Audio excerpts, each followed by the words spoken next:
Hi అండి. Big boss చూస్తున్నారా? చూస్తున్నాం. ఎవరు బాగా ఆడుతున్నారు? గౌతమ్ అండ్ నిఖిల్ కూడా ఆడుతున్నాడు. అందులో రోహిణి బాగా మొన్న ఇన్ అయింది. అంటే జెన్యున్ గా చెప్పండి, ఎవరు బాగా ఆడుతున్నారు? బాగా ఆడేది అయితే గౌతమ్ ఆడుతున్నాడు.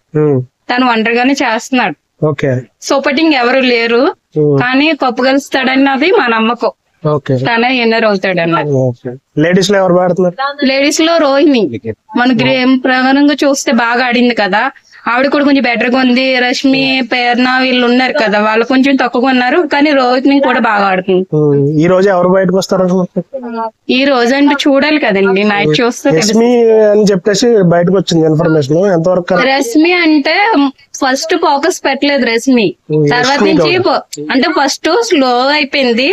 ఇప్పటి నుంచి గేమ్ ప్రకారంగా చూస్తే పెడుతుంది, గేమ్ ప్రకారంగా ఫోకస్ పెడుతుంది. యాక్చువల్లీ ఏంటంటే ఇంకా బెటర్ అవుతుంది, అలాగా కొంచెం తెలుస్తుంది కదా ఎవరన్నది ఫస్ట్ వస్తుంది అన్నది. అలా తెలుసు. ఇంకా ఎవరు బాగా ఆడుతున్నారు? నిఖిల్ కూడా బాగా ఆడుతున్నాడు. నిఖిల్ కూడా బాగుంది. గౌతమ్ ఏదో నాగార్జున గారి చిన్న డిస్కషన్ లో వచ్చింది కదా, అదేంటంటే ఇద్దరి వల్ల మిస్టేక్ జరిగింది. యాక్చువల్లీ అయితే గౌతమ్ గెలుస్తాడని మేము అనుకుంటున్నాం. ఈ రోహిణి, అవినాష్ వీళ్ళు ఎలా ఆడుతున్నారు?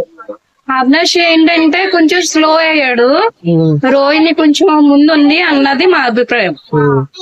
వాళ్ళు కామెడీ ఇస్తున్నారు, గేమ్స్ సరిగ్గా ఆడట్లేదు అని చెప్పేసి అంటున్నారు. కామెడీ అంటే యాక్చువల్లీ కామెడీ బాగా జోకులు వేయడం అంటే బాగా ఇదిగా ఉండడం అన్నది కొంచెం నచ్చట్లేదు. అంటే గేమ్ ప్రకారంగా చూసి గేమ్ లో కొంచెం రోహిణి ఏడ్చింది ఏంటి గేమ్ లో ఆడినప్పుడు. ఆడవాళ్ళందరూ సపోర్టింగ్ గా చేసిన మొగోళ్ళతో మరి ఫైట్ చేసి ఆడింది, గెలిచింది ఆవిడ. కాలు బాగోపోయినా ఇంత ముందు యాక్సిడెంట్ అయినా బాగా ఆడింది అంతే. ఎట్లా ఉందండి? సీజన్ అయిపోతుంది కదా ఇంకా 2 వారాల్లో. ఇది 8-7 బాగుందా? ఇది బాగుందండి? ఇది బాగుంది. అందులో ఫస్ట్ చేసిన వాళ్ళు కూడా చాలా బాగుంది. ఇప్పుడుది కూడా అప్పుడు ఫస్ట్ పల్లవి ప్రశాంత్ వాళ్ళు ఆడారు కదా, అది బాగుందా? ఇది బాగుంది? పల్లవి ప్రశాంత్ ఆడింది బాగుంది, కానీ ఇది కొంచెం బెటర్ గా ఉంది కదా, ఇది బాగానే ఉంది. డెఫినెట్ గా ఇది కూడా అవుతుంది. Okay, thank you.